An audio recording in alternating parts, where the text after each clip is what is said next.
নবম pay scale বাস্তবায়ন নিয়ে সরকারি কর্মকর্তা কর্মচারীদের যে দাবিটি ছিল এতদিন, এখন আজকে তাদের সাথে যোগ দিয়েছেন মাননীয় সংসদ সদস্য, জাতীয় নাগরিক পার্টি এনসিপির দক্ষিণাঞ্চলের মুখ্য সংগঠক জনাব হাসনাত আবদুল্লাহ। তিনি আজকে মহান জাতীয় সংসদ অধিবেশনে তার বক্তব্যের সময় তিনি স্পষ্ট ভাষায় বলেছেন যে অতি দ্রুত নবম জাতীয় পে স্কেল বাস্তবায়ন করা দরকার এবং সরকারি কর্মচারীরা, বিশেষ করে নিম্ন গ্রেডের কর্মচারীরা যে অসহায় জীবনযাপন করছে, এই বিষয়টা নিয়েও তিনি খুব স্পষ্ট করে বলেছেন যে নবম জাতীয় পে স্কেল যেন দ্রুত বাস্তবায়ন করা হয়। এই জন্য 22 লক্ষ সরকারি কর্মচারীদের পক্ষ থেকে জনাব হাসনাত আবদুল্লাহকে জানাই আন্তরিক শুভেচ্ছা ও অভিনন্দন। কারণ আমরা দেখেছি ইলেকশন হয়ে গেছে, বাংলাদেশে অনেক এমপি মন্ত্রীরা সংসদে বক্তব্য রেখেছে, কিন্তু কোনো এমপি মন্ত্রী দাঁড়িয়ে নবম জাতীয় পে স্কেলের পক্ষে এখন পর্যন্ত কেউ কোনো কথা বলেনি। শুধু জনাব হাসনাত আবদুল্লাহ বলেছেন। এই জন্য তাকে আবারও অন্তরের অন্তঃস্থল থেকে আন্তরিক মোবারকবাদ, ধন্যবাদ এবং শুভেচ্ছা জানাচ্ছি।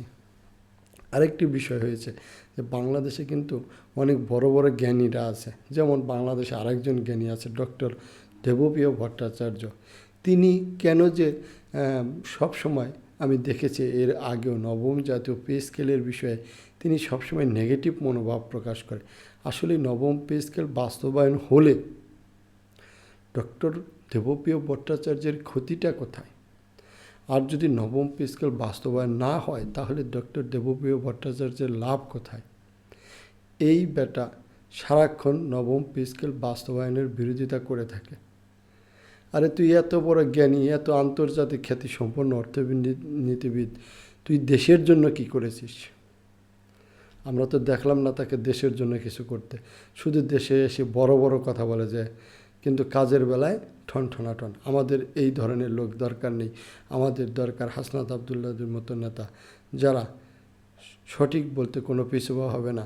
একটা এমপি বলতে সাহস না পারলেও কিন্তু আজকে কিন্তু হাসনাত আবদুল্লাহ দেখিয়ে দিয়েছে মহান জাতীয় সংসদ অধিবেশনে তার বক্তব্য। তিনি বুক ফুলিয়ে বলেছেন নবম জাতীয় পে স্কেল বাস্তবায়ন করতে হবে, কারণ সারা দেশে যে পরিমাণ এই সরকারি কর্মচারীদের পরিবার রয়েছে, এদের জীবন চলাচলে যে কষ্ট এবং জীবন ধারণে যে তারা স্বাভাবিক মৌলিক চাহিদাগুলো পূরণ করতে পারছে না এবং দ্রব্যমূল্যের যে ঊর্ধ্বগতিতে তাদের জীবন উষ্টাগত হয়ে গেছে, সকল বিষয় নিয়ে তিনি সংসদে স্পষ্ট করে কথা বলেছেন। তাই আমাদের সবারই উচিত এই নবম পে স্কেলের বিষয়ে আরও সোচ্চার হওয়া এবং সরকারকে বাধ্য করা, এবং সরকারের উচিত হবে যে অতি দ্রুত নবম জাতীয় পে স্কেল বাস্তবায়ন করা। আমি আবারও মাননীয় প্রধানমন্ত্রীর কাছে অনুরোধ করব, আপনি দ্রুত নবম পে স্কেল বাস্তবায়ন করুন এবং সরকারি কর্মকর্তাদেরকে বা কর্মচারীদেরকে, বিশেষ করে নিম্ন গ্রেডের কর্মচারীরা যারা জীবন ধারণ করতে কষ্টে আছে, তাদেরকে আপনারা স্বাভাবিক জীবন ধারণ করার তৌফিক এবং সুযোগ দিন। এই আশাবাদ ব্যক্ত করে আজকের আলোচনা এখানেই শেষ করছি। সকলেই ভালো থাকবেন। ধন্যবাদ।